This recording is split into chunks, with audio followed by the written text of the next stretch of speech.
বন্ধুরা, অমির সাথে চ্যানেলে ওয়েলকাম ব্যাক। যারা নতুন আছো তারা পাশে থাকা বেল আইডিটা বাজিয়ে পাশে থেকো, যাতে আমার নতুন ভিডিও যাওয়ার সাথে সাথেই তোমাদের কাছে নোটিফিকেশান যায়। আর যারা পুরনো আছো তারা তো লাইক কমেন্ট শেয়ার অবশ্যই অবশ্যই করবে। তো আজকের ব্লগটা এখান থেকে স্টার্ট, কেউ স্কিপ করবে না, সবাই দেখতে থাকো।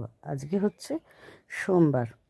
তো সকাল সকাল উঠেই ফ্রেশ হয়ে উনুন নেতা দিয়ে বাসন বের করে চলে আসলাম ঘরের কাজকর্ম করতে। কালকে তো রাত্রিবেলা জানোই সবাই একটু আনন্দ করেছে, কারণ সত্যি মানে যেটা হওয়ার না সেটাই হয়েছে। সেই জন্য একটু সবাই রাস্তায় গিয়েছিলাম, ঢাক ঢোল সবাই পিটিয়ে সব নাচা গানা করেছি। কিন্তু আমার বাড়ির থেকে আমরা তিনজনই গেছি, কর্তাও গেছে, আমিও গেছি, ছেলেও গেছি, কিন্তু কেউ ক্যামেরা নিয়ে ফোন নিয়ে বেরোয়নি। যে রাত্রে এসে আমাকে ডাকছে, বৌদি বেরো বেরো, তো বেরোলাম। খুব মজা হয়েছে। সবাই রাস্তা দিয়ে যাচ্ছিল, হ্যান্ডশেক করছে, একটু নাচছে। তো এরকম ছোট ছোট মুহূর্তগুলো ক্যামেরা বন্দি করাটাই ভালো, কিন্তু দুর্ভাগ্যবশত ফোনটা নিয়ে যাওয়া হয়নি, তার ফলে আর ক্যামেরা বন্দি করা হয়নি। তো সকালে উঠে কাজকর্ম করছি, ছেলের পরীক্ষা রয়েছে, আর আজকে একটা বিয়ে বাড়ি রয়েছে, যাব। কিন্তু চান করব তাড়াতাড়ি করে, করে পুজো টুজো করে নেবো, পরে মাথাটা শ্যাম্পু করে নেবো, মাথা হেঁট করে। না, এখন করতে গেলে দেরি হয়ে যাবে, কাজকর্মের প্রচুর দেরি হয়ে যাবে। আর কদিন ধরেই কাচাকুচি করলাম, আর এখন তো মানে আবারও কাল রাত্রে গাড়ি এসছে, দড়ি ফড়ি খুলে দিয়েছে, স্বাভাবিক বিষয়। তো এবার আজকে হচ্ছে জলের বোতলগুলো পরিষ্কার করব বেলায়। সেই জন্য আর সকালে জল ভরবো না বোতলগুলোয়, কারণ বোতলগুলো অনেক নোংরা হয়েছে। একটা একটা করে এক এক দিন করছি, কারণ কি একসাথে তো সম্ভব না। কদিন ধরে কাচলাম, শীতের জিনিসপত্র এখনও বাকি আছে, ব্ল্যাঙ্কেট ফ্ল্যাঙ্কেট কাচতে হবে, তুলবো কেচে। আসল কথা কী বলো তো, মেলার জায়গাটা ঠিকঠাক পাচ্ছি না বলে কাচতে পারছি না। দুই ঘরে দুটো ব্ল্যাঙ্কেট, আর সেগুলো তো খুব ভার। আর আমার তো ছাদ টাদ নেই, আর কারোর বাড়িও যায় না, গিয়ে মেলতে পারি না, একটু দড়ি ঠিকঠাক না খাটালে হবে না। তো সেই জন্য ওগুলো আর কাচিনি। আর এই পর্দাগুলোও দেবো, কবে একটা দেবো দেখি। পর্দাগুলোও অনেক দিন কাচা হয় না।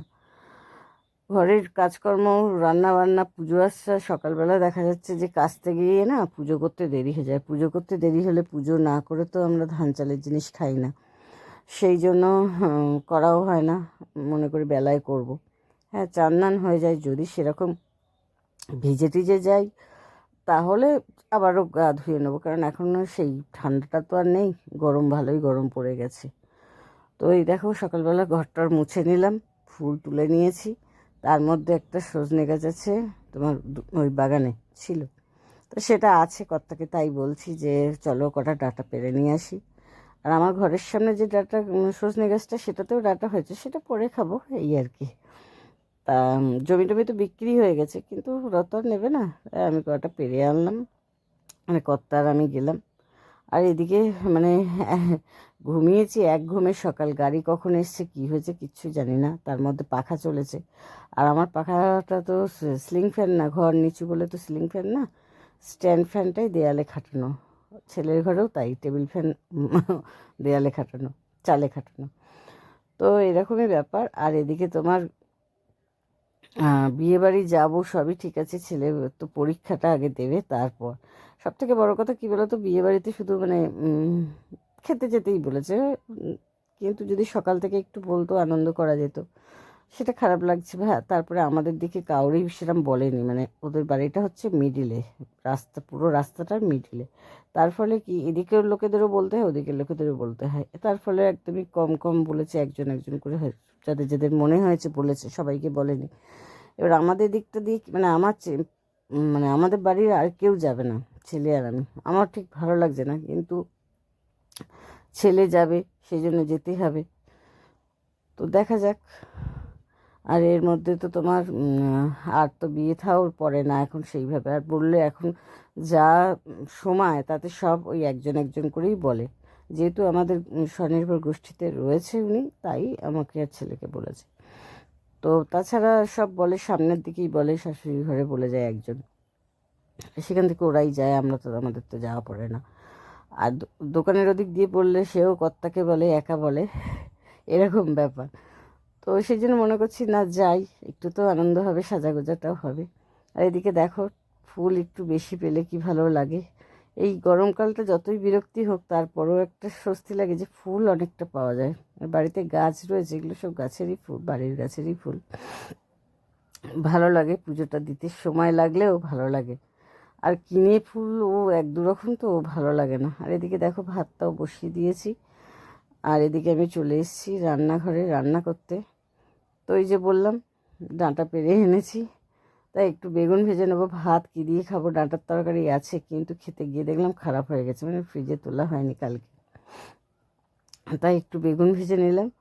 আর একটা মাছের মাথা, মানে মাছ বেশি নেই, সেই জন্য ছেলেকে মাছের মাথাটা দিয়ে মেখে খাইয়ে দেবো। মানে মাছগুলো নেবো, আমিও মাছের মাথা খাই না, ছেলেও খায় না।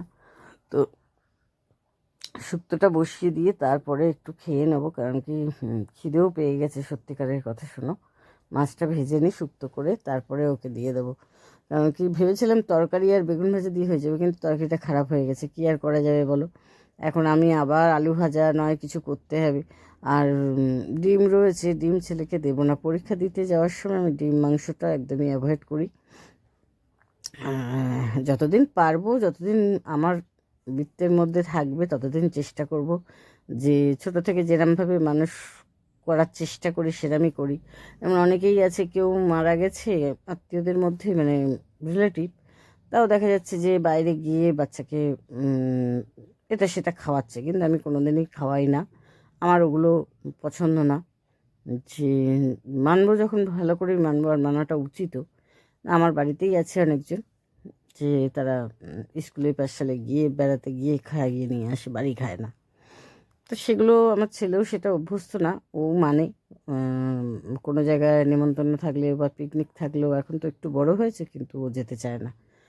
কী বলতো, এগুলো হচ্ছে বা আমার ওপরেই বেশি করে হচ্ছে মায়ের ওপরেই এগুলোই মানে বর্তায়, যে কিরমভাবে চলবে বাচ্চা, না চলবে, কিরমভাবে চলা উচিত বা চালানো উচিত, সেগুলো সবই বাড়ির লোকের দায়িত্ব থাকে। তো যাই হোক, মাছ ভাজা তো হয়ে গেছে, এবার একটু ঝালটা বসিয়ে দেই, দিয়ে তারপরে ভাত বেড়ে খেয়ে নেব।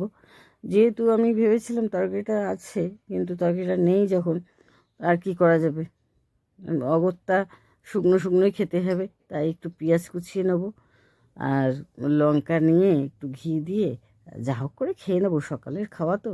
তারপরে তো রান্না বান্না হচ্ছে, দুপুরে খাওয়া দাওয়া হবে। এখন তো ছেলে এসে মানে এই এখন খাবে, আর সেই এসে 4টের পরে এসে খাবে। কারণ ওর যাওয়ার সময় পেটে ভর্তি করে গিয়ে তারপরে হাঁসফাঁস করা, ওই জন্য আমি তাও টিফিন কখন খাচ্ছি 11টা, সাড়ে 11টার পর, তা অতএব আর কোনো চাপ থাকে না। দেখো নিয়ে ফেলেছি সবই, মোটামুটি গুছিয়ে নিয়েছি, নিয়ে বসে যাবো, দুজনে খাবো তো সেই জন্য এতটা ভাত। তো এদিকে আমি ঝালটা বসে একদম আস্তে করে রেখেছিলাম। তো তারপরে খেয়ে দিয়ে নিয়ে মাছটা দিয়ে ফুটে গেছে, নামিয়ে নেব। আর করব একটু ঢেঁড়সের ঝাল। তরকারি করতাম, তরকারি করতে গেলে আবার ডাল করতে হবে, যেহেতু শুক্তোটা একটু ঝোল ঝোল করেছি। শুক্তোটা গা মাখা করি, কিন্তু আজকে একটু ঝোল করলাম। যে সবসময় তো একই রকম, যদি আমি ডাল করতাম তাহলে শুকনো শুকনো করতাম, কিন্তু ডাল যেহেতু করছি না আজকে, সেই জন্য তোমার একটু ঝোল ঝোল করলাম। ভালো লাগে, খারাপ লাগে না, সব রকমই খেতে হয়।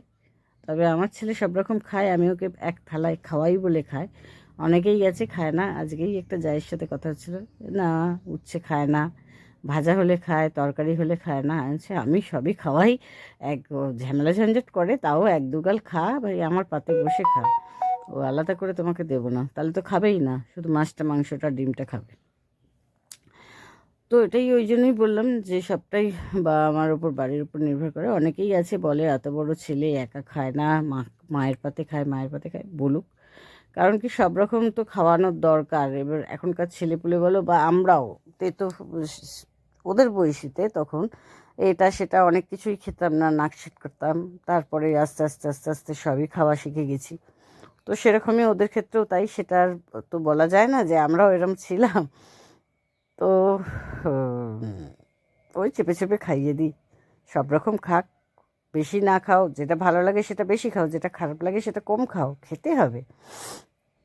তো এদিকে দেখো মশলা টশলা দিয়ে দিলাম, দিয়ে এবার ঢ্যাঁড়সগুলোও দিয়ে দেবো, দিয়ে হয়ে গেলে মোটামুটি কাজকর্ম শেষ।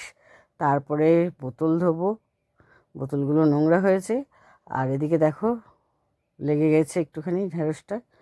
তো বোতলগুলো ধোবো, ঠাকুরের বাসন মাজবো, এইসব করে তারপর কাজ শেষ হবে। তো যারা যারা ভিডিও করবে মনে করছো শুরু করে দাও, একদম ফোন থাকলেই হবে, যেরম পারো সেরমভাবেই করো, কোনো অসুবিধা নেই। তো সবাই ভালো থেকো, সুস্থ থেকো, ভালো রেখো, টাটা।